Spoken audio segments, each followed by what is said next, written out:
Welcome to Byte-Sized Tech, where we blend casual conversations with insightful discussions on the latest in technology and gadgets. That's right.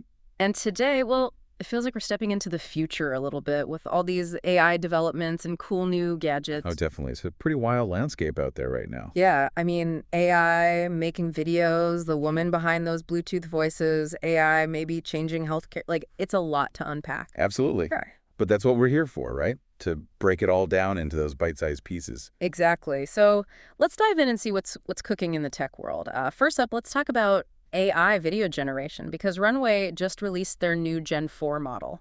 Yeah, and the whole AI video scene is getting really crowded right now. A lot of companies jumping in. Yeah, it seems like every week there's something new. But what's interesting about Runway is this partnership they have with Hollywood studios. Right. And that's a smart move because Hollywood knows how to tell stories.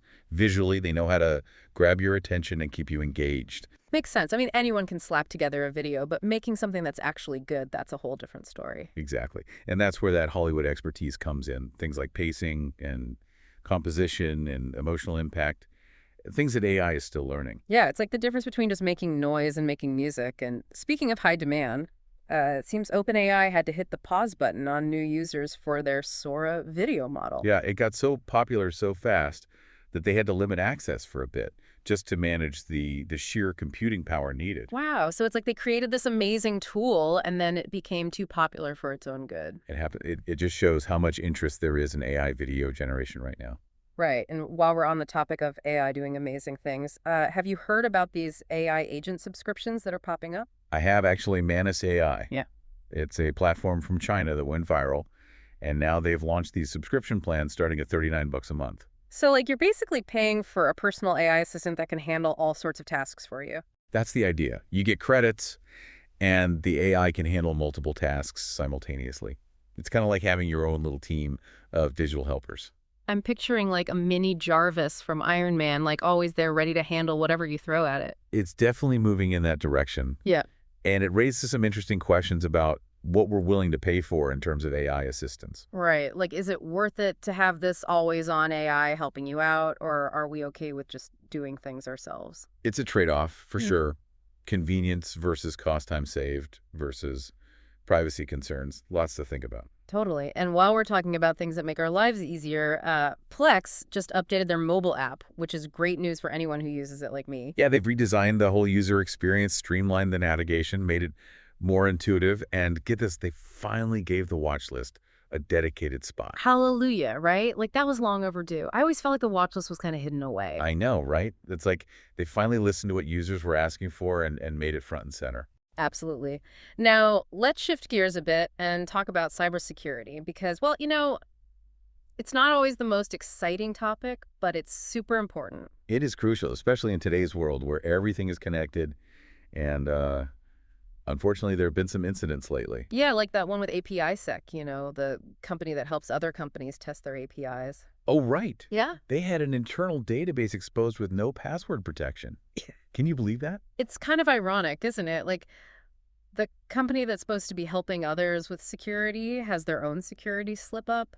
It just goes to show that no one is immune to these kinds of mistakes. And it's a reminder that we all need to be vigilant. Yeah, and Oracle's also facing some scrutiny for how they've handled some recent security breaches affecting Oracle Health and Oracle Cloud. Yeah, there's been some concern about their transparency or lack thereof in those situations. And when it comes to security, like you said, transparency is key because it builds trust. Absolutely. People need to know what happened, how it happened, and what's being done to fix it and prevent it from happening again. Okay, so let's move on to something a little more fun. Apple Vision Pro is getting an update.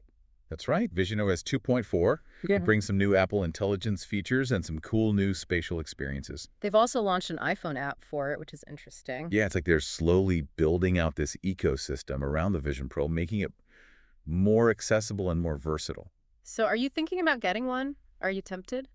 I'm curious to see how it evolves. I think it has a lot of potential, especially for those spatial experiences. Yeah, I'm still on the fence, but I'm definitely intrigued. All right, here's a random tech fact that I found fascinating. Did you ever think about who voices those generic Bluetooth speaker prompts?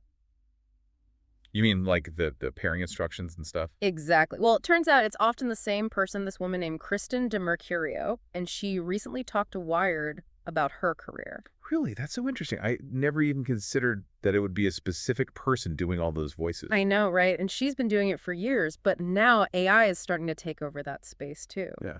Wow. It's like even the most unexpected jobs are being impacted by AI. It really makes you think about the future of work and how these technologies are going to change everything. Absolutely. Yeah. But let's talk about AI doing some potentially good things, particularly in healthcare, because it seems like Apple's going all in on this with their health app. Yeah, they're reportedly working on a revamped version with an AI health coach built in. They're even calling it Health Plus. And it's supposed to launch as early as summer 2026, Oh, so wow. not too far off.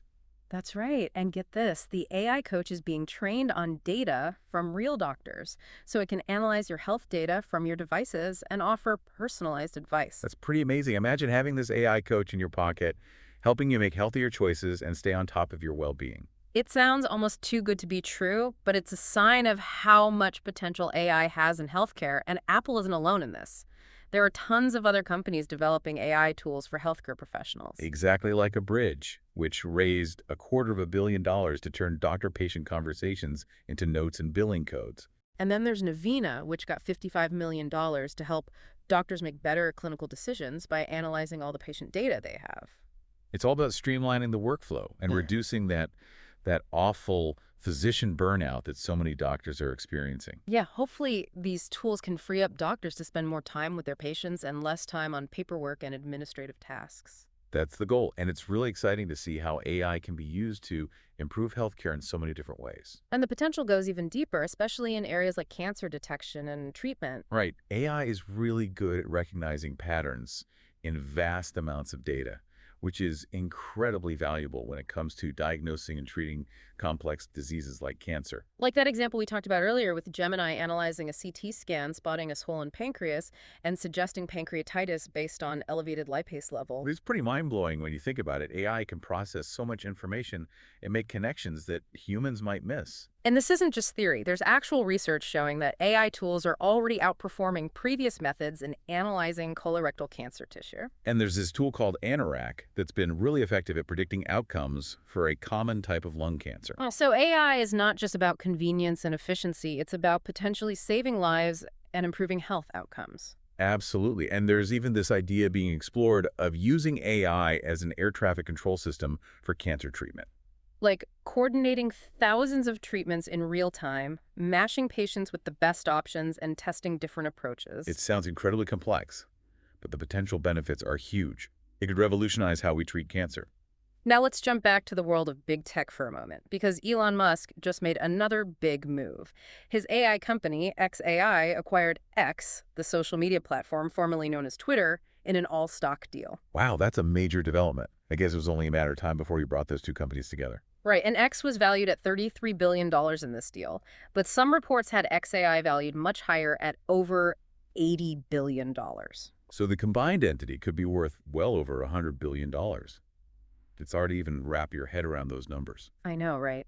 And it makes you wonder what Musk's ultimate plan is here. Is it all about data gathering for AI training, or are there other strategic goals at play? Well, xAI's Grok chatbot was already available to X users, so they're clearly interested in integrating those two platforms. It's all very fascinating and a little bit scary at the same time. Yeah, the power of these large tech companies and their AI capabilities is definitely something to keep an eye on. Speaking of powerful AI models, Google just released Gemini 2.5 Pro Experimental, and it's apparently crushing it in all the benchmarks for reasoning and general intelligence. That's not surprising. Google has always been a leader in AI research and development. And this new model is supposed to be super fast and really good at solving practical problems. Which is what we ultimately want from AI, right? Not just theoretical intelligence, but real-world applications that can benefit society. Absolutely. Now, on a slightly more concerning note, there's this growing trend of school-aged children using AI chatbots like ChatGPT to do their homework.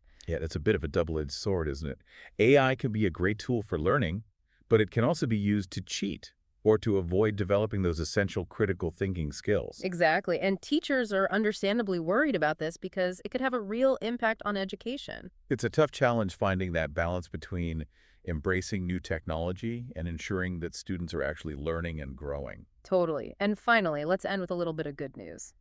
Perplexity, the company behind that awesome AI-powered search tool, is doing just fine, despite some rumors to the contrary. Yeah, their CEO, Aravind Srinivas, has come out and said that they have plenty of funding and no plans for an IPO anytime soon. So those of you who love Perplexity can rest assured that it's not going anywhere. It's always nice to hear some positive news in the midst of all the chaos and uncertainty in the tech world. Absolutely. Well, we've covered a lot of ground today, from AI video generation to security breaches to the potential of AI in healthcare and beyond. It's been a whirlwind tour of the latest tech news and trends, and it's amazing to see how fast things are changing. And hopefully we've given you a good overview of what's important without overloading you with too much information. That's always the goal, to keep it bite-sized and digestible. So as you go about your day, maybe you'll think twice before ignoring those Bluetooth pairing instructions, or maybe you'll start dreaming about having your own personal AI health coach. The future is full of possibilities, and it's exciting to be a part of it. Thanks for tuning in to Byte-Sized Tech. If you enjoyed the episode, like, comment, share, and subscribe for more fun tech discussions. We'll catch you next time.